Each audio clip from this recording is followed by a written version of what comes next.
और अब जानते हैं इस वक्त की सभी खबरें एक एक मिनट में।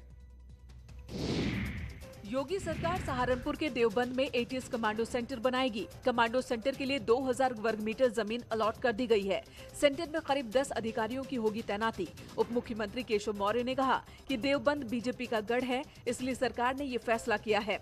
इसे किसी दूसरे तरीके से नहीं देखा जाना चाहिए। देवबंद से आतंकवाद से जुड़ी गतिविधियां सामने आती रही हैं। देवबंद को अगर एटीएस का कमांड सेंटर बन रहा है तो गलत भाव से कोई अलग प्रकार से नहीं देखा जाना चाहिए।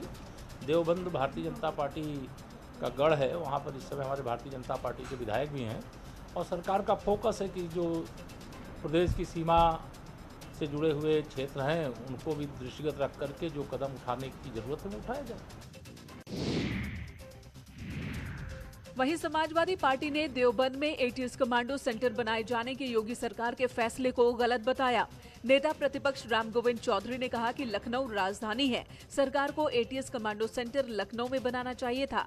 देवबंद अंतर्राष्ट्रीय धार्मिक शिक्षा का बड़ा केंद्र है, सरकार जानबूझकर ऐसा कर रही है। ये बहुत गलत बात है। लखनऊ हेडक्वार्टर है, लखनऊ में बनाना चाहिए।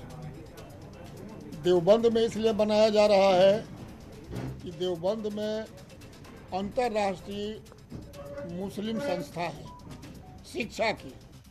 कांग्रेस नेता इमरान मसूद ने कहा कि देवबंद एक सॉफ्ट टारगेट है, चुनाव नजदीक है, इसलिए बीजेपी ध्रुवीकरण कराना चाहती है। ध्रुवीकरण कराना है, चुनाव हो रहा है, चुनाव के लिए ध्रुवीकरण कराना है। आप थाना एक थाना क्यों 50 थाने खोलिए, कौन फर्क पड़ता है? सबकी जांच करिए। देश के लिए जो भी जरूरी हो, जो भी देश के लिए जरूरी हो, वो काम सरकार को करना चाहिए। यूपी विधानसभा का मॉनसून सत्र आज से शुरू हो गया। सत्र के पहले दिन दिवंगत विधायकों और मंत्रियों को सदन में श्रद्धांजलि दी गई। सीएम योगी ने शोक प्रस्ताव पढ़ा और दिवंगत विधायकों और कोरोना वॉरियर्स के परिवारों के प्रति शोक संवेदनाएं व्यक्त की। सत्र शुरू होने से पहले मुख्यमंत्री योगी आदित्यनाथ ने सदन की कार्यवाही में विपक्ष से सकारात्मक सहयोग की अपील की। सीएम ने कहा कि सरकार जनहित से जुड़े किसानों के लिए, महिलाओं के लिए की गई योजनाओं पर चर्चा के लिए तैयार है। कोरोना से दिवंगत हुए उन सभी नागरिकों के प्रति भी जिन्होंने इस महामारी से जूझते हुए अपने प्राण त्यागे हैं, उन कोरोना वॉरियर्स को, उन हेल्थ वर्कर्स को जिन्होंने दूसरों की जान बचाते हुए अपनी आहुति दी है, उन सब के प्रति भी विनम्र श्रद्धांजलि अर्पित करता हूं। बेरोजगारी, महंगाई, किसान और कोरोना में करप्शन के मुद्दों पर समाजवादी पार्टी ने सदन के बाहर जोरदार प्रदर्शन किया।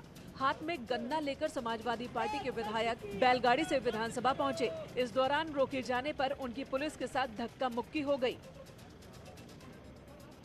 पूरा उत्तर प्रदेश आज महंगाई से त्राह रहा है।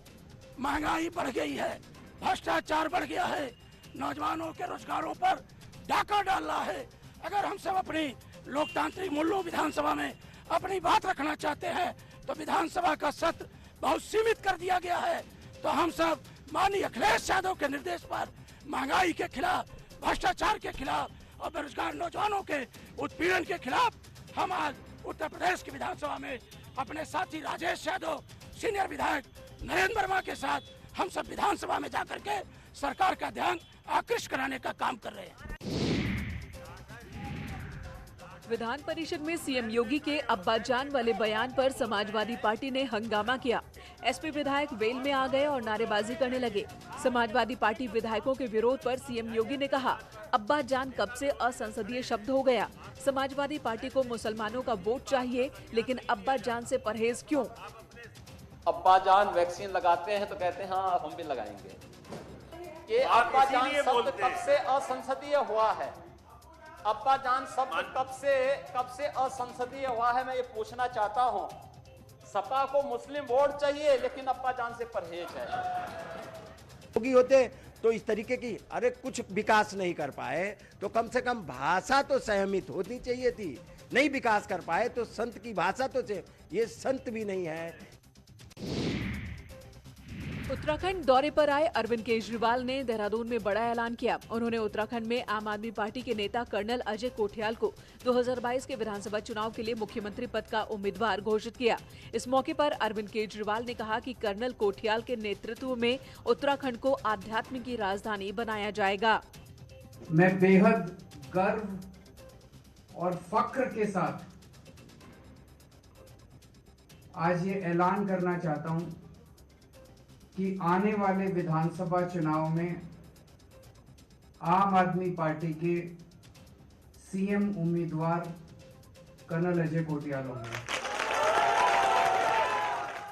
मेरे लिए तो ये बहुत बड़े गर्व का और सम्मान का दिन है जब अरविंद केजरीवाल जी खुद मेरे को ये जिम्मेवारी दे रहे हैं कि उत्तराखंड का जो नव निर्माण की जो हम कल्पना करते हैं, जो हम बात करते हैं, उसकी बागडोर अजय कोठियाल देखेगा।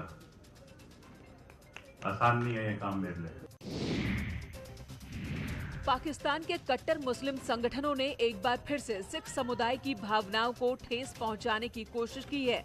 कट्टरपंथियों ने लाहौर में महाराजा रणजीत सिंह की मूर्ति तोड़ डाली। मनजिंदर सिंह सिरसा ने कहा कि तहरीके लिबास संगठन की तरफ से ये शर्मनाक करतूत की गई। इस संगठन के मुखिया की ओर से पहले भी महाराजा रणजीत सिंह के बारे में अपशब्दों का इस्तेमाल किया गया था।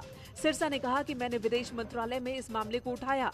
मंत्रालय की ओर से भरोसा दिया गया है कि वो पाकिस्तानी हाई कमिश्नर पर दबाव डालेंगे कि दोषियों पर कार्रवाई की जाए। आपको बता दें कि महाराजा रणजीत सिंह पंजाब प्रांत के राजा थे। अपने जीते जी अंग्रेजों को अपने साम्राज्य के पास भी नहीं फटकने दिया था। वे शेरे पंजाब के नाम से प्रसिद्ध हैं। कट्टरवाद की एक मिसाल है पाकिस्तान जिस रास्ते चल रहा है। महाराजा रणजीत सिंह जैसे सेकुलर राजा जिन्होंने सभी धर्मों को मान सम्मान दिया, आज उनके साथ ऐसी उनकी प्रतिमा के साथ जिस तरह का दुर्व्यवहार किया गया, ये बहुत निंदनीय है, बड़ा शर्मसार है, बड़ा दुखदायी है। यूपी ने कायम की मिसाल, वैक्सीनेशन 6 करोड़ पार। यूपी ने कोरोना टीकाकरण में दूसरे प्रदेशों को पीछे छोड़ते हुए एक नया रिकॉर्ड कायम कर दिया है। महाराष्ट्र, दिल्ली, आंध्र प्रदेश, वेस्ट बंगाल समेत कई दूसरे राज्यों से आगे निकल 6 करोड़ से ज्यादा लोगों को वैक्सीन लगाई जा चुकी है। यूपी टीकाकरण के साथ ही सर्वाधिक जांच कराने वाला प्रदेश भी है। ट्रिपल टी की रणनीति और टीकाकरण से यूपी में कोरोना संक्रमण की दूसरी लहर पूरी तरह नियंत्रण में आ चुकी है। आज देश में 6 करोड़ टीके लगाने वाला अकेला प्रदेश हो गया है और ये रिकॉर्ड पिछले 24 घंटे में रिकॉर्ड संख्या में टीके लगे हैं। लगभग 22 लाख से अधिक टीके लगे हैं और आज ये 6 करोड़ से अधिक टीकों की संख्या पहुंच गई है। मिर्जापुर में चुनार इलाके के बाकियाबाद गांव में देर रात लाइनमैन की गोली मारकर हत्या करने का मामला सामने आया है। गांव के रहने वाले युवक ने ही पैसे के लेन देन को लेकर हुए विवाद के बाद लाइनमैन की गोली मारकर हत्या कर दी। लोगों की सूचना पर मौके पर पहुंची पुलिस ने शव को पोस्टमार्टम के लिए भेजकर हत्या आरोपी को पकड़ने के लिए टीम गठित कर उसकी तलाश की जा रही है। हत्या के संदर्भ में स्थानीय लोगों का कहना है कि हत्या करने वाला इंद्रजीत भी गाँव का ही रहने वाला है। दुर्गा पूजा के चंदे को लेकर दोनों के बीच विवाद हुआ था। बताया गया है कि इसकी जो हत्या की गई है वो उसे